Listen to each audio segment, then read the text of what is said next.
നമസ്കാരം. എൻ്റെ പേര് ഡോക്ടർ അഹമ്മദ് ഇബ്രാഹിം. ഇവിടുത്തെ PS മിഷൻ ഹോസ്പിറ്റലിലെ ഓർത്തോപെഡിക് സർജനാണ്. ഇന്ന് നമ്മൾ ഡിസ്കസ് ചെയ്യാൻ പോകുന്ന ടോപ്പിക് ഞാൻ വർക്ക് ചെയ്യുന്ന ഡിപ്പാർട്ട്മെന്റ് അഥവാ ഓർത്തോപെഡിക്സിനെ പറ്റിയാണ്.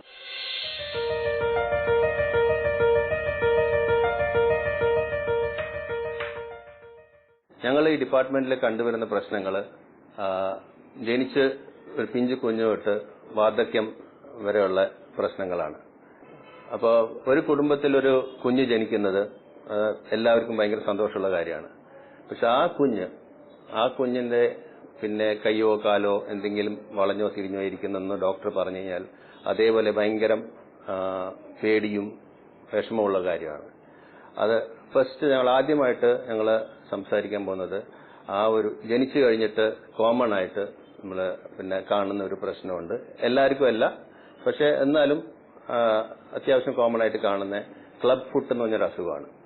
അതിന്റെ പാദം സാധാരണ ഇങ്ങനെയുള്ളത് അകത്തേക്ക് തിരിഞ്ഞിരിക്കും. അപ്പോൾ ആ കാലിങ്ങനെ തിരിഞ്ഞിരിക്കുന്നത് കാണുമ്പോഴത്തേക്ക് അമ്മമാർക്കും എല്ലാവർക്കും ഭയങ്കരമായിട്ട് പേടിയാവും. അത് ശരിയാവോ, ജീവിതകാലം മുഴുവൻ ഇങ്ങനെ ആവോ എന്നുള്ളൊരു തോന്നലുണ്ടാവും. അപ്പൊ അത് ട്രീറ്റബിൾ, നല്ലോണം ചികിത്സിക്കാൻ പറ്റുന്ന ഒരു പ്രശ്നമാണ്. പക്ഷേ ചികിത്സ ഉടനെ തന്നെ തുടങ്ങേണ്ട ഒരു കാര്യമാണ്. അപ്പം ജനിച്ച ഒരാഴ്ചക്കുള്ളിൽ അത് ഒരു പ്ലാസ്റ്റർ ഇടേണ്ടി വരും. ചെറിയൊരു കുട്ടിക്ക്, ഒരു വയസ്സ് പ്രായമുള്ള കുട്ടിക്ക് ഒരു പ്ലാസ്റ്റർ ഇടുക എന്ന് പറയുന്നത് അതും എല്ലാവർക്കും പേടിയാണ്. ആ പ്ലാസ്റ്റർ ഇട്ട് പിന്നെ 3-4 പ്രാവശ്യം പ്ലാസ്റ്റർ മാറ്റേണ്ടി വരും. ഒരു മാസം ഇടവേളയിൽ 3-4 പ്രാവശ്യം മാറ്റേണ്ടി വരും. മാറ്റിക്കഴിഞ്ഞാൽ മിക്കവാറും എല്ലാ കുട്ടികളുടെയും കാല് ആ പാദം നേരെയാവും. നേരെ ആയിട്ടില്ലെങ്കിൽ അതിനും സർജറി ഉണ്ട്, ശരിയാക്കാൻ പറ്റുന്നുള്ളതാണ്. പേടിക്കേണ്ട ആവശ്യമില്ല. അത് കഴിഞ്ഞ് കുറച്ചും കൂടി മുന്നോട്ട് പോകുമ്പോൾ ഞാൻ എല്ലാ കണ്ടീഷൻസും പറയുന്നില്ല. കോമൺ ആയിട്ട് കാണുന്ന ചില കണ്ടീഷൻസ് മാത്രമേ പറയാനുള്ള സമയമുള്ളൂ. അത് കഴിഞ്ഞ് കുറച്ചും കൂടി കുട്ടി വലുതാകുമ്പോൾ സാധാരണ കോമൺ ആയിട്ട് എല്ലാവരും കാണുന്ന കാല് വളഞ്ഞിരിക്കും.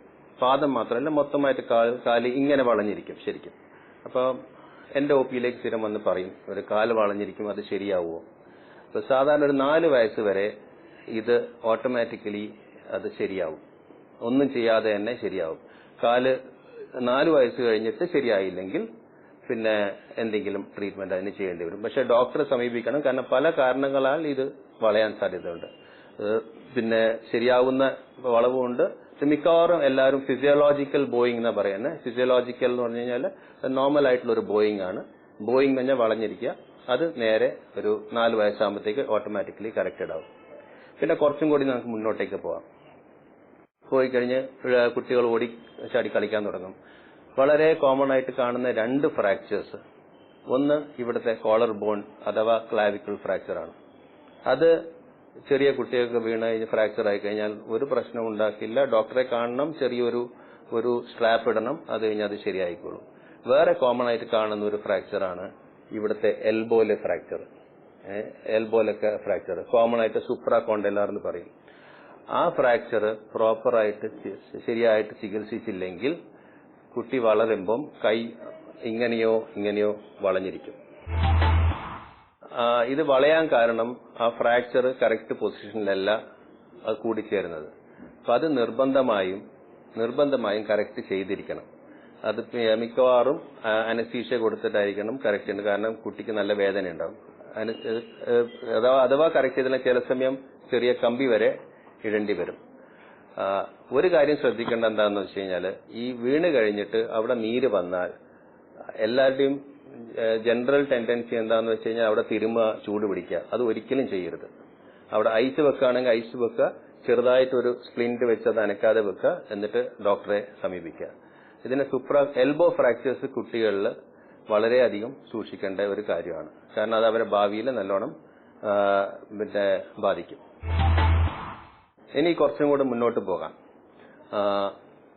ഒരു 15 മുതൽ 20-25 വയസ്സ് വരെയുള്ള കുട്ടികൾ, അവര് ഫീൽഡിൽ പോയിട്ട് കളിക്കുന്നു, ഫുട്ബോൾ കളിക്കുന്നു, ക്രിക്കറ്റ് കളിക്കുന്നു, മരത്തിൽ കയറുന്നു, അവിടെ നിന്ന് ചാടുന്നു.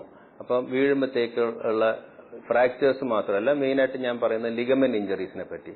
ഫുട്ബോൾ കളിക്കുമ്പം ഓടിയിട്ട് പെട്ടെന്ന് തിരിയുന്നു, അല്ലെങ്കിൽ ആരെങ്കിലും കാല് വെക്കുമ്പോൾ വീഴുന്നു. വീണ്ടും ആ ലിഗമെന്റ് ഇഞ്ചറീസ് എന്ന് പറഞ്ഞു കഴിഞ്ഞാൽ മുട്ടിന്റെ ലിഗമെന്റ്സ് ഇതാണ് മുട്ടിന്റെ മോഡൽ. ഇത് ഫീമർ അഥവാ തൊടയില്, ഇത് താഴെ. ഇതാണ് ഇവിടെ ചിരട്ട ഉള്ളത്, പെറ്റല എന്ന് പറയും ഞങ്ങളുടെ മെഡിക്കൽ ഭാഷയിൽ. ഇതിനകത്തുള്ളതാണ് ലിഗമെന്റ്സ്. അപ്പൊ ഈ ലിഗമെന്റ്സ് ആണ് മുട്ടിന് നമ്മുടെ സ്റ്റെബിലിറ്റി കൊടുക്കുന്നത്. ഇത് ബാക്കിൽ, ഇത് ഫ്രണ്ടിൽ. ഇത് ഒരു പരിധി വരെ ഇത് സ്ട്രെച്ച്ഡ് ആവും, ഇങ്ങോട്ടും ഇങ്ങോട്ടും തിരിയും. ഒരു പരിധിക്കപ്പുറം തിരിഞ്ഞു കഴിഞ്ഞാൽ അത് കീറിപ്പോവും. അപ്പൊ അത് കീറിപ്പോയി കഴിഞ്ഞാൽ, ലിഗമെന്റ് ടയർ ഉണ്ടായി കഴിഞ്ഞാൽ മുട്ടിന് സ്റ്റെബിലിറ്റി ഉണ്ടാവില്ല. അപ്പൊ അത് പിന്നെ വളരെയധികം സൂക്ഷിക്കേണ്ട കാര്യമാണ്. അപ്പൊ ഈ നീ ലിഗമെന്റ് ഇഞ്ചറീസ് ഫ്രാക്ചറിനെ പോലെ തന്നെ സൂക്ഷിച്ച് ചികിത്സിക്കേണ്ട കാര്യമാണ്. അത് പിന്നെ അതിനകത്തെ മുറിവുകൾ അകത്തുള്ള മുറിവുകൾ ഉണങ്ങണം. ഇപ്പൊ അഥവാ പിന്നെ ആ ടയർ കൂടുതലാണെങ്കിൽ ഈവൻ ആർത്രോസ്കോപ്പിക് സർജറിയോ വല്ലതും ചെയ്യേണ്ടി വരും, കറക്റ്റ് ചെയ്യേണ്ടി വരും. ഇല്ലെങ്കിൽ ഭാവിയിൽ പെട്ടെന്ന് തേയ്മാനം ഉണ്ടാവാനുള്ള സാധ്യതയുണ്ട്. പിന്നെ നമ്മൾ അഡൾട്ട് ലൈഫിലേക്ക് പോകുന്നു. നമ്മൾ റോഡിൽ ബൈക്ക് ഓടിച്ചു പോകുന്നു, പിന്നെ റോഡ് ക്രോസ് ചെയ്യുന്നു. മിക്കവാറും കാണുന്നത് എല്ലാ ഓർത്തോപെഡിക് പ്രാക്ടീസിലും ഏറ്റവും കൂടുതൽ നമ്മൾ ആക്സിഡന്റ്സ് റിലേറ്റഡ് ആയിട്ടുള്ള ഇഞ്ചറീസ് ആണ്. ഫ്രാക്ചർ ഉണ്ടാവും, പിന്നെ ഹെഡ് ഇഞ്ചറി ഉണ്ടാവും. അപ്പൊ ഞാൻ ഹെഡ് ഇഞ്ചറിയെ പറ്റി അധികം സംസാരിക്കുന്നില്ല, അത് ന്യൂറോ സർജറി വിഭാഗമാണ്.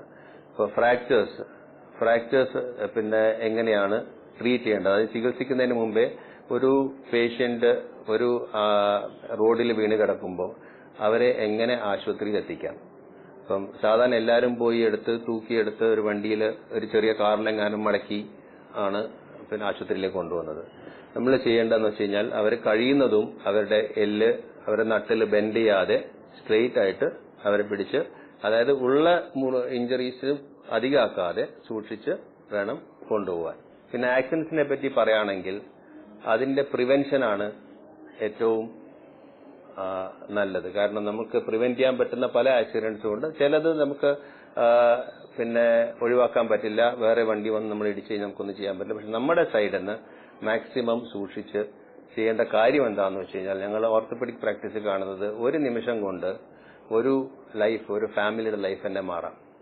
ഓടിച്ചാടി നടക്കുന്ന ഒരാൾ പെട്ടെന്ന് കംപ്ലീറ്റ്ലി പാരലൈസ്ഡ് ആവാം, ബെഡ്രിഡൻ ആവാം. അതുകൊണ്ട് നമ്മൾ റോഡ് ക്രോസ് ചെയ്യുമ്പം പിന്നെ നമ്മൾ സൂക്ഷിക്കുക, നമ്മൾ നോക്കുക. നമ്മൾ വണ്ടി ഓടിക്കുമ്പോൾ നമ്മൾ സൂക്ഷിച്ച് ഓടിക്കുക. കാരണം നമ്മൾക്കോ അല്ലെങ്കിൽ വേറെ റോഡിൽ ഉള്ള മറ്റു വണ്ടികളിലോ നടക്കുന്നവർക്കോ വേറെ ബുദ്ധിമുട്ട് നമ്മുടെ മറ്റേ കുറ്റം കൊണ്ട്, നമ്മുടെ തെറ്റുകൊണ്ട് ഒന്നും സംഭവിക്കാതിരിക്കുക. അതാണ് ചെയ്യേണ്ടത്. അങ്ങനെ ഫ്രാക്ചേഴ്സ് പലതരമാണ്. ഫ്രാക്ചേഴ്സ് ഞങ്ങൾ ക്ലോസ്ഡ് ഫ്രാക്ചേഴ്സ്, ഓപ്പൺ ഫ്രാക്ചേഴ്സ് എന്ന് പറയും. ക്ലോസ് എന്ന് പറഞ്ഞാൽ എല്ല് പുറത്ത് വരില്ല, എല്ല് ഒടിഞ്ഞിട്ടുണ്ടാവും പക്ഷേ എല്ല് പുറത്ത് വരില്ല. ഓപ്പൺ ഫ്രാക്ചേഴ്സ് എന്ന് പറഞ്ഞാൽ എല്ല് പുറത്ത് കംപ്ലീറ്റ് വരണമെന്നില്ല, ഈവൻ ചെറിയൊരു മുറിവുണ്ടായിട്ട് ആ എല്ല് പുറത്ത് വന്നാലും അത് ഓപ്പൺ ഫ്രാക്ചർ ആയിട്ടാണ് വരുന്നത്. ഓപ്പൺ ഫ്രാക്ചറിന്റെ ഒരു പ്രോബ്ലം എന്താണെന്ന് പറഞ്ഞാൽ ഇൻഫെക്ഷൻ വരാൻ നല്ല സാധ്യതയുണ്ട്. കാരണം എല്ല് പുറത്ത് വരുന്നു, മുറിവുണ്ട്, ആ മുറിവിലേക്ക് പിന്നെ റോഡിലുള്ള ചെറിയ മണ്ണും പിന്നെ അണുക്കളെല്ലാം കയറി കഴിഞ്ഞ് ഇൻഫെക്ഷൻ വരാൻ നല്ല സാധ്യതയുണ്ട്. അതുകൊണ്ട് ഓപ്പൺ ഫ്രാക്ചർ എപ്പോഴും എമർജൻസി ആയിട്ടാണ് ചികിത്സിക്കുന്നത്. പിന്നെ അപ്പോൾ തന്നെ ഓപ്പറേഷൻ തിയേറ്ററിൽ കൊണ്ടുപോയി അത് ക്ലീൻ ചെയ്തിട്ട് വേണം പ്ലാസ്റ്റർ ഇടുകയോ അല്ലെങ്കിൽ ഓപ്പറേഷൻ വല്ലതും ചെയ്യുകയോ ചെയ്യേണ്ടത്. ക്ലോസ്ഡ് ഫ്രാക്ചർ സാധാരണഗതിയിൽ പ്ലാസ്റ്റർ ഓഫ് പാരീസ് വെച്ചാണ് ചെയ്യുന്നത്. ഇപ്പം പ്ലാസ്റ്റർ ഓഫ് പാരീസ് കൂടാതെ ഇപ്പം ഫൈബർ ഗ്ലാസ്, ഈവൻ കുളിക്കാൻ പറ്റുന്ന സ്വിമ്മിംഗ് പൂളിൽ നീന്താൻ വരുന്ന പ്ലാസ്റ്റർ വരെ ഉണ്ട്. ഫ്രാക്ചർ ചികിത്സ അഥവാ ഫ്രാക്ചർ ട്രീറ്റ്മെന്റ് നേരത്തെയിലും വളരെ വ്യത്യസ്തമാണ്. ഇപ്പം നേരത്തെ ഒരു ജോയിന്റ് ഫാമിലി ആയിരുന്നു. ആൾക്കാർക്ക് ഫ്രാക്ചർ ഉണ്ടായി കഴിഞ്ഞാൽ ഒരു പ്ലാസ്റ്റർ ഇട്ടിട്ട് 2 മാസം 3 മാസം കിടന്നാലും വീട്ടിൽ നോക്കാൻ ആളുണ്ടായിരുന്നു, കുട്ടികളെ നോക്കാൻ ആളുണ്ടായിരുന്നു. ഇപ്പം ന്യൂക്ലിയർ ഫാമിലിയാണ് മിക്കവാറും എല്ലാവരും. ആർക്കും സമയമില്ല. ഇപ്പം അതിനനുസരിച്ച് ട്രീറ്റ്മെന്റ് മോഡേൺ ആയതോടെ മോഡിഫിക്കേഷൻ വന്നു. ഇപ്പം പ്ലാസ്റ്റർ ഇട്ടിട്ട് ഒരു 2-3 മാസമൊന്നും ആർക്കും കിടക്കാൻ പറ്റില്ല. ഇപ്പം മിക്കവാറും അതുകൊണ്ട് സർജറി ചെയ്തിട്ട് എത്രയും പെട്ടെന്ന് മൂവ് ചെയ്യാനാണ് നോക്കുന്നത്. ആൾക്കാരെ ഓരോ ജോയിന്റും അനക്കാനാണ് നോക്കുന്നത്. എത്രയും പെട്ടെന്ന് എണീറ്റ് നടക്കാൻ ശ്രമിക്കാനാണ് നോക്കുന്നത്. ഇപ്പൊ അതിനുള്ള മോഡേൺ ടെക്നീക്സ് ഉണ്ട്. ഇപ്പം സാധാരണ ഒരു മേജർ സർജറി ചെയ്താൽ തന്നെ 3-4 ദിവസം കഴിയുമ്പോഴത്തേക്ക് വീട്ടിലേക്ക് പറഞ്ഞു വിടാറുണ്ട്. അപ്പൊ സർജിക്കൽ ട്രീറ്റ്മെന്റ് ആണ് ഇപ്പം ഓർത്തോപെഡിക് ഫ്രാക്ചർ ട്രീറ്റ്മെന്റിൽ കൂടുതൽ. അതിന്റെ മെയിൻ റീസൺ എത്രയും നേരത്തെ ഹോസ്പിറ്റലിൽ ഡിസ്ചാർജ് ചെയ്തു, എത്രയും നേരത്തെ തിരിച്ച് ജോലിക്ക് പോവുക. പിന്നെ കുറെ കാലം ഫ്രാക്ചറോ പ്ലാസ്റ്റർ ഇടുകയോ അല്ലെങ്കിൽ കിടക്കുകയോ ചെയ്തു കഴിഞ്ഞാൽ അതിന് സ്റ്റിഫ്നെസ് വരും. അത് വീണ്ടും അത് കൂടുതൽ സമയം എടുക്കും റിക്കവറിക്ക്. പിന്നെ ഫ്രാക്ചേഴ്സ് കൂടുതൽ കണ്ടുവരുന്നത് യൂഷ്വലി കയ്യിലാണ്, റിസ്റ്റ് ഇവിടെ കോളർ ബോൺ, നേരത്തെ കുട്ടികളെ പറഞ്ഞ പോലെ തന്നെ അഡൽട്സിനും കോളർ ബോൺ. പിന്നെ ഉള്ളത് മറ്റേ ഹിപ്പ് ഫ്രാക്ചർ, ഹിപ്പ് മുട്ടിന്റെ മേലെയുള്ള തൊടയിൽ, അതായത് ഫീമർ താഴെ ടിബിയ ഉള്ള സ്ഥലത്താണ് കൂടുതൽ ഫ്രാക്ചേഴ്സ് കാണുന്നത്. അത് സാധാരണ ചെറിയ ഫ്രാക്ചർ ആണെങ്കിൽ വലുതായിട്ട് വിട്ടുമാറി കിടക്കുന്നില്ലെങ്കിൽ അതിന് പ്ലാസ്റ്റർ ഇട്ടാൽ മതി. ഇപ്പോ അല്ലാതെ പ്ലേറ്റും സ്ക്രൂന്നും സ്റ്റെയിൻലെസ് സ്റ്റീലും ടൈറ്റാനിയം ഉള്ള പ്ലേറ്റും സ്ക്രൂസും വെച്ചിട്ട് നമുക്കത് ഫിക്സ് ചെയ്യാനും പറ്റും. നമ്മുടെ ഉദ്ദേശം സർജറി ആണെങ്കിലും പ്ലാസ്റ്റർ ആണെങ്കിലും ആ എല്ല് കറക്റ്റ് പൊസിഷനിൽ വെക്കാന്ന് മാത്രമേ ഉള്ളൂ. അല്ലാതെ കൂട്ടിച്ചേർക്കാൻ വേണ്ടിയിട്ട് വേറെ മരുന്നുകളൊന്നുമില്ല. അതിനൊരു മിനിമം ഒരു മാസം 1.5 മാസം എടുക്കും ഒരു എല്ല് കൂടിച്ചേരാൻ.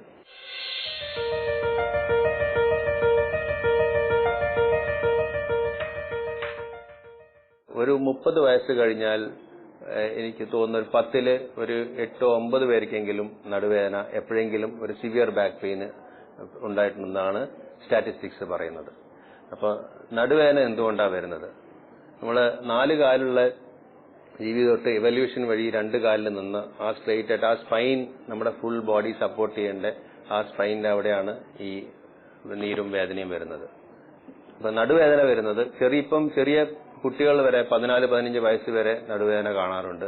നേരത്തെ ആണെങ്കിൽ കൂടുതൽ നടക്കുമായിരുന്നു എല്ലാവരും, ഇപ്പം എക്സസൈസ് ഇല്ല. അപ്പൊ നേരത്തെ ഒരു 30-40 വയസ്സ് കഴിഞ്ഞാലേ നടുവേദന കാണാറുള്ളൂ. പക്ഷെ വളരെ കോമൺ ആയിട്ട് കാണുന്ന ഒരു പ്രശ്നമാണ് നടുവേദന. നടുവേദന എന്തുകൊണ്ടാണ് വരുന്നത്? ഒരു 90-95% റീസൺ എന്ന് പറഞ്ഞാൽ നമ്മൾ കുറെ കാലമായിട്ട് നമ്മുടെ ബാഡ് പോസ്ചർ, അതായത് കറക്റ്റ് പൊസിഷൻ അല്ലാതെ ഇരിക്കുക, കറക്റ്റ് പൊസിഷൻ ഇല്ലാതെ നിൽക്കുക, കറക്റ്റ് പൊസിഷൻ ഇല്ലാതെ കിടക്കുക, അതായത് ബാഡ് പോസ്ചർ. നമ്മൾ ജോലി സമയത്തും അല്ലാതെ വീട്ടിലിരിക്കുന്ന സമയത്തും TV കാണുമ്പോഴും ഈ പല ആൾക്കാരും സോഫയിൽ ഇങ്ങനെ വെറുതെ കിടന്നിരുന്ന് കാണും. അപ്പോൾ അതാണ് 90% മറ്റേ ഒരു കോസ് ഫോർ ബാക്ക് പെയിൻ. പിന്നെ ഉള്ളത് എന്തെങ്കിലും അമിതമായ ഭാരം എന്തെങ്കിലും പൊക്കുകയാണെങ്കിൽ പെട്ടെന്നൊരു ഇഞ്ചറി വരും, എവിടെയെങ്കിലും വീഴാൻ പോകുമ്പോഴും അല്ലെങ്കിൽ ആക്സിഡന്റ്സോ എന്തെങ്കിലും കാരണവശാൽ ആണ് ഇത് വരുന്നത്. പ്രായമാകുമ്പോൾ വരുന്നതിന്റെ റീസൺ എന്താന്ന് വെച്ച് കഴിഞ്ഞാൽ എല്ലിന്റെ ശക്തി കുറയും, ബോൺ മിനറൽ കുറയും, കാൽഷ്യം കുറയും. അത് കുറയുമ്പോഴാണ് എല്ലിന്റെ ശക്തി കുറയുമ്പോഴത്തേക്ക് ഈ ബോഡിയുടെ വെയിറ്റ് താങ്ങാൻ പറ്റില്ല. ഒരു ബിൽഡിംഗ് ബ്ലോക്സ് പോലെയാണ്, ഒരു മൾട്ടി ലെവൽ ബിൽഡിംഗ് പോലെ ഓരോരോ ഫ്ലോർ പോലെയാണ് ഓരോ നട്ടൽ. അതിന്റെ ഇടയ്ക്കാണ് ഒരു ഡിസ്ക് ഉള്ളത്. അപ്പോൾ ഇതാണ് ഫുൾ നമ്മുടെ ബോഡിക്ക് ഒരു സപ്പോർട്ട് തരുന്ന ഒരു ഫ്രെയിം വർക്ക്. അപ്പൊ അതിന് ഒരു ബലക്കുറവ് വന്നു കഴിഞ്ഞാൽ അവിടെ നീര് വരും, അവിടെ വേദന വരും. പിന്നെ കോമൺ ആയിട്ട് കാണുന്ന എല്ലാവരും പറയും ഡിസ്കിന്റെ അസുഖം, ഡിസ്കിന്റെ പ്രശ്നമാണ്. ഈ നട്ടൽ ഈ ഒരു ബ്ലോക്കിന്റെ 2 ബ്ലോക്കിന്റെ ഇടയ്ക്കുള്ള ഒരു സപ്പോർട്ടിംഗ് സ്ട്രക്ചറാണ് ഡിസ്ക്. ആ ഡിസ്കിന്റെ സ്ട്രക്ചർ മാറിയിട്ട് അതിനകത്തുള്ള വെള്ളം പോയി കഴിഞ്ഞ് അതങ്ങനെ തള്ളി നിന്ന് ഞരമ്പിന്റെ മുകളിൽ പ്രസ് ചെയ്യുമ്പോഴാണ് ഈ കാലിലേക്കും വേദന വരുന്നത്. എല്ലാവരും പറയും നടുവേദന ഉണ്ട്, അത് കാലിലേക്ക് പോകുന്നു, കാലിൽ മരവിപ്പ് വരുന്നു. ഇതാണ് കാരണം. ഇതെങ്ങനെ ചികിത്സിക്കാം? ഇത് പലതരത്തിൽ ചികിത്സിക്കാം. ഇപ്പം ആയുർവേദം ആണെങ്കിലും ഇപ്പം ഫിസിയോതെറപ്പി ആണെങ്കിലും ഇപ്പൊ റെസ്റ്റ് എടുത്തിട്ട് അത് ചെയ്തു കഴിഞ്ഞാലും വ്യത്യാസം ഉണ്ടാവാറുണ്ട്. മെയിനായിട്ട് റെസ്റ്റ് ആദ്യം വേണം. നീര് കുറയണം. നീര് കഴിഞ്ഞാൽ അവിടെ ആ ഡിസ്കിന്റെ അവിടെയുള്ള നീര് കുറയണം. കുറഞ്ഞു കഴിഞ്ഞാൽ ഞരമ്പിന്റെ മുകളിലുള്ള ആ ഒരു കംപ്രഷൻ കുറച്ചൊരു പരിധി വരെ കുറയും. കുറഞ്ഞു കഴിഞ്ഞിട്ട് പിന്നെ എക്സസൈസ് ചെയ്യണം. അപ്പൊ ഒരു പരിധിയിൽ കൂടുതൽ ഈ ഡിസ്ക് തള്ളി ഞരമ്പിന്റെ മുകളിൽ പ്രസ് ചെയ്യുന്നുണ്ടെങ്കിൽ അത് സർജറി വഴിയേ മാറ്റാൻ പറ്റുള്ളൂ. അതായത് ഞരമ്പിന്റെ മുകളിൽ പ്രസ് അമരുന്ന ആ ഒരു ഡിസ്ക് മെറ്റീരിയൽ എടുത്തു മാറ്റിയാലേ ഈ പ്രശ്നം കുറയുള്ളൂ. അപ്പൊ ഇത് സാധാരണ MRIയിലാണ് ഈ ഡിസ്കും ഞരമ്പും എല്ലാം കാണുന്നത്. ഇപ്പൊ ഏറ്റവും നല്ല ഇൻവെസ്റ്റിഗേഷൻ ഇത് കണ്ടുപിടിക്കാൻ MRI ആണ്. പക്ഷെ എല്ലാവരും ചെയ്യുന്ന ഒരു പ്രോബ്ലം എന്ന് വെച്ചാൽ നടുവേദന കൂടുതൽ ഉണ്ടാകുമ്പോൾ ഡോക്ടറെ അടുത്ത് പോകും. അത് കഴിഞ്ഞ് വേദന കുറഞ്ഞു കഴിഞ്ഞാൽ കുറച്ച് കഴിയുമ്പോഴത്തേക്ക് അത് മറക്കും, വീണ്ടും എക്സസൈസ് നിർത്തും.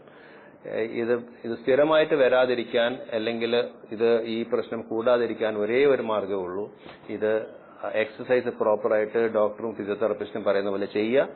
പിന്നെ ബാക്ക് കെയർ, എങ്ങനെയാണ് നടു നമ്മൾ സൂക്ഷിക്കേണ്ടത്.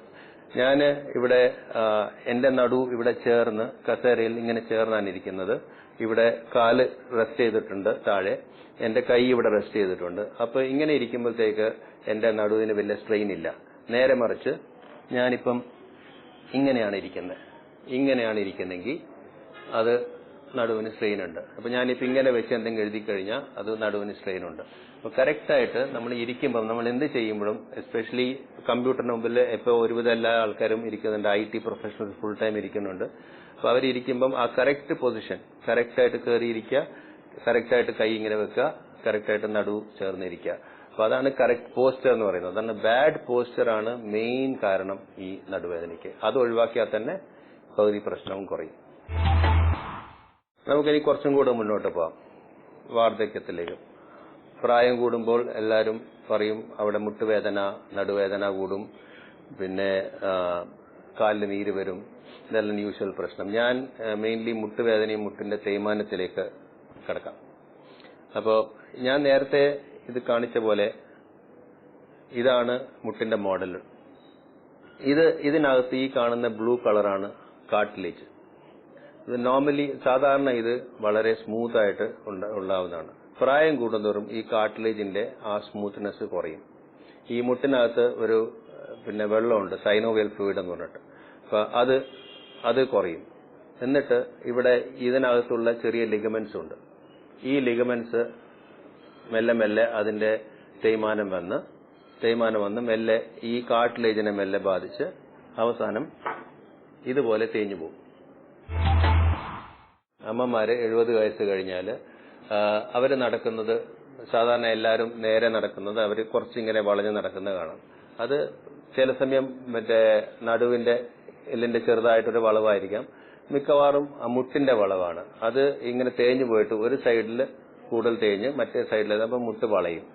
അത് മുട്ട് വളയുന്നത് എല്ലല്ല വളയുന്നത്, മുട്ടിന്റെ ജോയിന്റിന്റെ അവിടെയാണ് അത് വളയുന്നത്. അപ്പൊ ആ തേയ്മാനം വന്നു കഴിഞ്ഞാല് ഒരു ചെറുതായിട്ടാണെങ്കിൽ അത് ഫിസിയോതെറാപ്പിയും കുറച്ച് എക്സസൈസും എല്ലാം ചെയ്താൽ ഒരു പരിധി വരെ നമുക്ക് വേദനയില്ലാതെ കൊണ്ടുപോകാൻ പറ്റും. അപ്പോൾ അത് തേയ്മാനം നല്ലോണം തേഞ്ഞു പോയി കഴിഞ്ഞാൽ പിന്നെ അത് മുട്ട് മാറ്റി വെക്കൽ മാത്രമേ നടക്കുള്ളൂ. അപ്പൊ മുട്ട് മാറ്റി വെക്കുന്നതെന്ന് പറയുന്നത് ഈ കംപ്ലീറ്റ് എല്ല് മാറ്റി വെക്കുന്നില്ല, ഈ ജോയിന്റിന്റെ സൈഡ്, അതായത് ഇവിടെ ഈ കാർട്ടിലേജ് കാണുന്ന സൈഡിൽ മാത്രം ഇവിടെയും ഒരു സ്റ്റീലും വേറൊരു പ്ലാസ്റ്റിക് പോലത്തെ സാധനം വെച്ചിട്ടാണ് ഇത് മാറ്റി വെക്കുന്നത്. അതായത് പുതിയ ബ്രാൻഡ് ന്യൂ മുട്ട് കിട്ടുകയാണ്. പക്ഷെ മുട്ട് മാറ്റി വെച്ചുകൊണ്ട് മാത്രം വേദന മാറില്ല. മുട്ട് മാറ്റി വെച്ച് അത് കഴിഞ്ഞ് ഈ എക്സസൈസ് ചെയ്താലേ മാറുള്ളൂ. അത് എക്സസൈസ് ഫിസിയോതെറാപ്പിസ്റ്റ് പറയുന്ന പോലെ തന്നെ ചെയ്താൽ സാധാരണ പോലെ തന്നെ നടക്കാൻ പറ്റും, എല്ലാം ചെയ്യാൻ പറ്റും. ഈ 70 വയസ്സ് കഴിഞ്ഞാലും 80 വയസ്സ് കഴിഞ്ഞാലും എല്ലാം പ്രൊവൈഡഡ്, ബാക്കി ആരോഗ്യം നല്ലതാണെങ്കിൽ എല്ലാം ചെയ്യാൻ പറ്റും. പിന്നെ വാർദ്ധക്യത്തിൽ വേറൊരു പ്രശ്നം, കോമൺ ആയിട്ട് കാണുന്ന ഒരു പ്രശ്നം ഹിപ്പ് ഫ്രാക്ചർ ആണ്. ഈ സാധാരണ നമ്മള് ചെറുപ്പക്കാർ എല്ലാവരും ഇടയ്ക്കിടയ്ക്ക് വീണാലും ഫ്രാക്ചർ ആവാത്ത ആ ഒരു ചെറിയ വീഴ്ച മതി ഈ പ്രായമുള്ളവർക്ക് ഒരു ഹിപ്പ് ഫ്രാക്ചർ വരാൻ. ചില സമയം വീഴണം നിർബന്ധമില്ല, ഫ്രാക്ചർ ആയിട്ട് തന്നെ താഴെ വീഴാം, അത്രയ്ക്കും സോഫ്റ്റ് ആയിരിക്കുമ്പോൾ. അപ്പോൾ ഹിപ്പ് ഫ്രാക്ചർ എത്ര വയസ്സുണ്ടെങ്കിലും ഓപ്പറേഷനാണ് ചികിത്സ. അതിന്റെ ഉദ്ദേശം, പല ആൾക്കാരും എന്ന് പറയും ഇത്രയും പ്രായമായില്ലേ എന്തിനാണ് ഓപ്പറേഷൻ ചെയ്യുന്നത്. അപ്പൊ അതിന്റെ ആകപ്പാടൊരു ഉദ്ദേശം, കിടന്നു പോയി കഴിഞ്ഞാൽ തൊലി പൊട്ടും, ബെഡ് സോർ വരും, കിടന്നിട്ട് ചുമയ്ക്കാൻ പറ്റില്ല, അപ്പൊ അവിടെ നീര് കെട്ടി കിടക്കും, ന്യൂമോണിയ വരും, അപ്പൊ അവര് ശരിക്കും നരകിക്കും. അത് ഒഴിവാക്കാൻ വേണ്ടി റിസ്ക് എടുത്തിട്ടാണെങ്കിലും കൂടി, പ്രായത്തിന്റെ റിസ്ക് ഉണ്ടാവും അനസ്തീഷ്യയിൽ, എന്നാൽ റിസ്ക് എടുത്തിട്ടാണെങ്കിൽ കൂടി ഓപ്പറേഷൻ ചെയ്ത് എങ്ങനെങ്കിലും പേഷ്യന്റ് എഴുന്നേറ്റ് ഇരുത്തുക, എങ്ങനെങ്കിലും പിടിച്ച് വാക്കർ വെച്ചിട്ടാണെങ്കിലും നടത്തുക. അതുകൊണ്ട് ഹിപ്പ് ഫ്രാക്ചർ നമ്മൾ സാധാരണ കാണുന്ന ഒരു പ്രോബ്ലമാണ്. ഇത്രയും പ്രായമായാലും എന്തിനാണ് ഓപ്പറേഷൻ ചെയ്യുന്നതെന്ന്, വെറുതെ ഓപ്പറേഷൻ ചെയ്യുന്നതാണെന്ന് ഡോക്ടർമാരോട് ചോദിക്കും. ഇതാണ് കാരണം ഓപ്പറേഷൻ ചെയ്യേണ്ടത്. അവരെ എത്രയും പെട്ടെന്ന്, അത് എമർജൻസി ആയിട്ട് ചെയ്യണമെന്നാണ് പറയുന്നത്. എൽഡർലി പേഷ്യന്റ് ഹിപ്പ് ഫ്രാക്ചർ ആണെങ്കിൽ എത്രയും നേരത്തെ ചെയ്ത് അവരെ എഴുന്നേറ്റ് തിരുത്തുക, അവരുടെ ചെസ്റ്റ് ഫിസിയോതെറാപ്പി ചെയ്യുക, അവരെ നടക്കാൻ മാക്സിമം ശ്രമിക്കുക, അവരുടെ കാര്യമെങ്കിലും മര്യാദ ഒറ്റയ്ക്ക് ചെയ്യാനുള്ള ഒരു സാഹചര്യം ഉണ്ടാക്കി കൊടുക്കുക.